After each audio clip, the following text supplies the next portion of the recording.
The theme of this Advent season is peace, peace, peace. Have you gotten that impression yet today?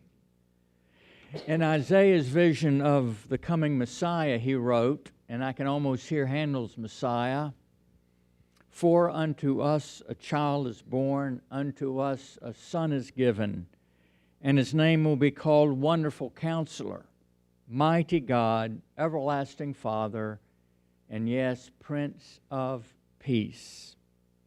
This season we focus on God's dream of peace, a this-worldly peace. One might ask at this point, is God's dream of peace, as we have heard in Isaiah, meant for this world or for some age to come beyond history or in heaven? We will be using the visions of Isaiah all through the season. So a word about Hebrew prophets. Two words were used to describe them. The first is a seer, one who saw visions. And the second word is in the Hebrew, nabi, which means one who is called. A prophet was one who saw visions and sought to then apply those visions to this world now. In the words of Harvard's Paul Hansen, to the realm of plain history, real politics, and human instrumentality. That is, it's not too late. It's not too late to act and to change. To use the words of the cowboy poet, the prophet comes just before beyond redemption. The prophets warned of destruction if the nation did not turn back to the way of God. But the prophet also gave us visions, beautiful, glorious visions of what the world could be if we did turn back to God and to God's way of peace. The prophets had been given, to quote Longfellow, the prophet's vision, the exaltation, the divine insanity of noble minds. Some political theorists from the conservative side and some theologians from the conservative side maintain that it is not only folly but dangerous to try to apply these visions to history. They are meant only for the world to come. And there are liberal political theorists and theologians who maintain that the prophet's visions are meant for history, both in the prophet's time and in our own time. I speak generally, but whole schools of political thought are based on one or the other of these two beliefs. Jesus, I believe, taught us, he was clear on this, that they are meant for history. Thy kingdom come, thy will be done on earth as in heaven. So let's look at Isaiah's dream of peace today and ponder how we might live God's dream of peace. The German Goethe wrote, "Dream no small dreams, for they have no power to move human hearts." God and God's Spirit will not let us dream small dreams. God gave Isaiah this vision of peace, a vision so powerful it was not just something that he heard, but something that he saw. In the days to come, the mountain of the Lord's house shall be established as the highest of mountains, and shall be raised above all hills.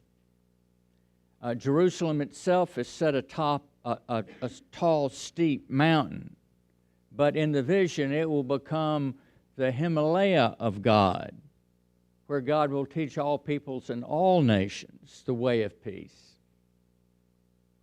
All nations, the prophet says, will flow to it and will say, "Come, let us go up to the mountain of the Lord, that God may teach us God's ways, and that we might walk in God's paths."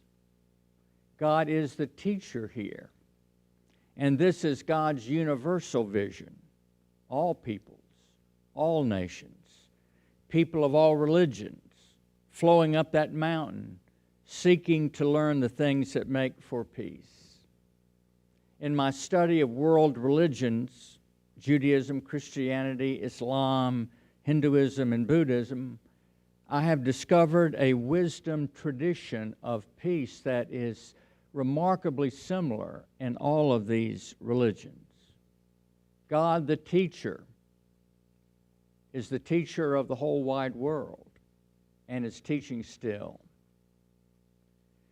God, however, is not only teacher, God is also judge. He shall judge between the nations and shall decide for many peoples, Isaiah says. There is no peace without justice. Peace without justice masks oppression, maintains inequality, protects the suffocating status quo.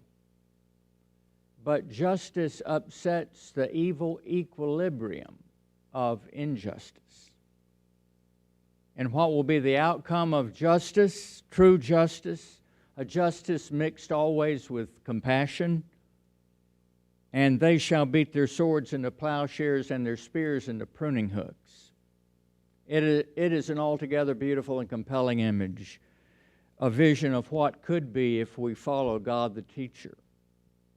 At the end of President Eisenhower's time as president, the decorated general and war hero had a warning for the nation.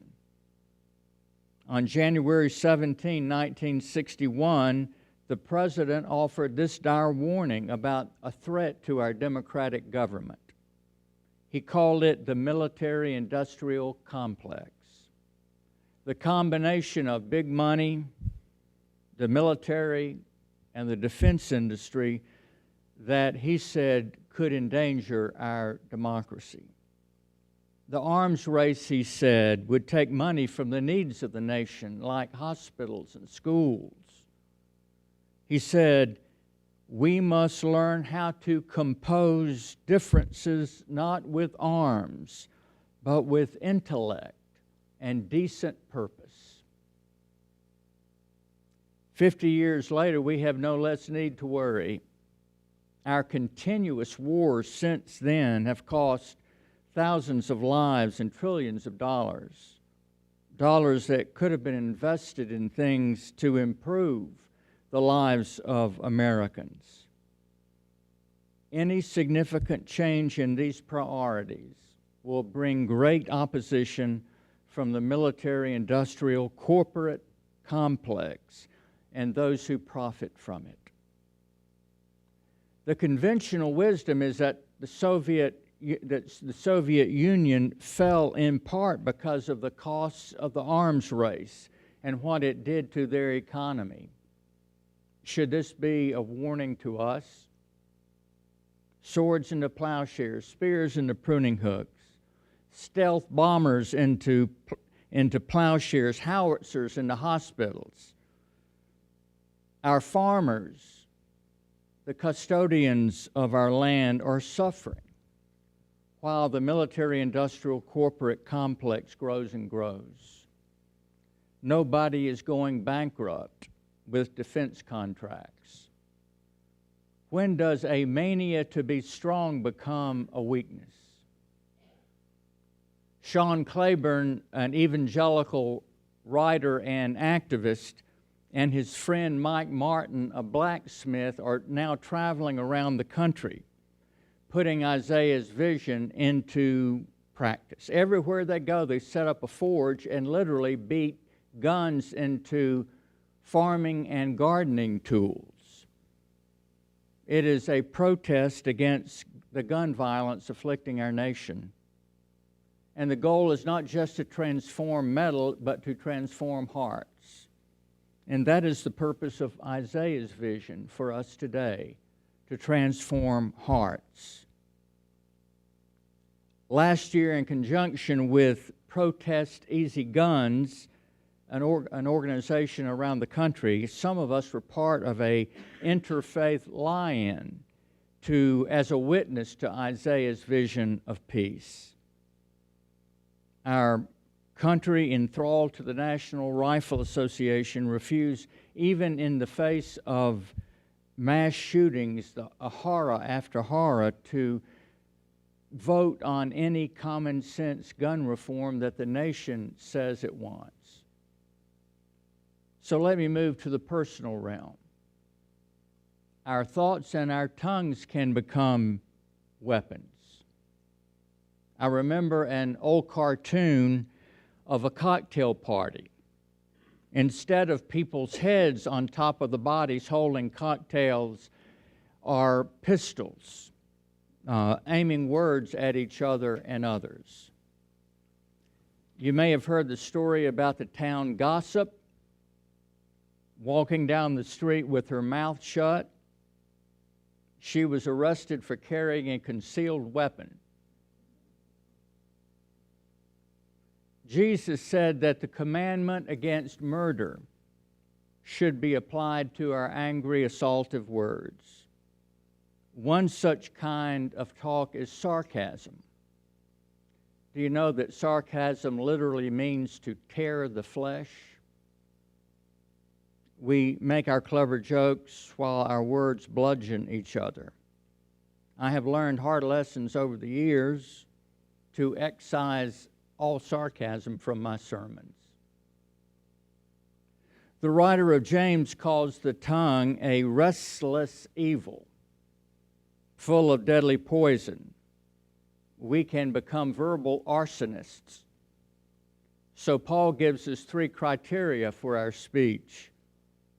Is it edifying? That's the first one. Does it build up or tear down? Second, is it fitting or timely? Is it the right time or place? And thirdly, does it impart grace? Our social media has become a forest fire of deadly talk. So let's do a little bit of personal transformation and let the swords of our mouths be turned into plowshares and the spears of our words be turned into pruning hooks. Isaiah's vision asks, can war academies be turned into peace academies? I'd say it's a long shot, but I know for sure that churches are called to be peace academies. We will have to turn from our cultural addiction to violence in all of its forms. And we will have to learn to read the Bible aright and to take Jesus more seriously. I know some people, I've heard people say that their favorite Bible verse is an eye for an eye. I think Gandhi had it right.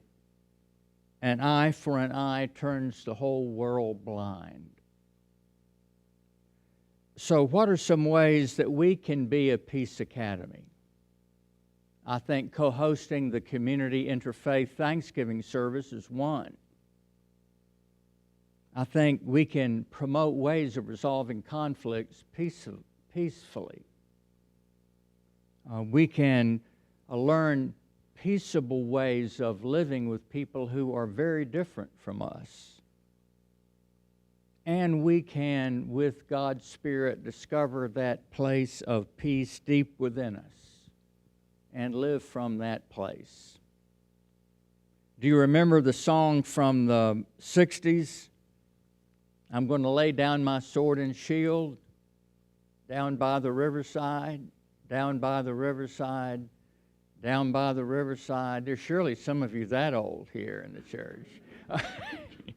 Going to lay down my heavy load down by the riverside, down by the riverside, down by the riverside. Ain't going to study war no more. Ain't going to study war no more. Ain't going to study war no more. The prophet leads us to that riverside today. It won't be easy or automatic. Hate is sadly some days easier than love. And like forging metal on an anvil, the work of peacemaking sometimes is strenuous, loud, and messy. There will be days of lament, like the day in his last week when Jesus wept over Jerusalem and said, "Would that even today you knew the things that make for peace, but now they are hidden from your eyes." So are you willing to be a moral minority in this world and witness a way of life contrary to the world around us? It will take some courage and perseverance and resilience. But listen to what Jesus said. "Blessed are the peacemakers, for they shall be called daughters and sons of God."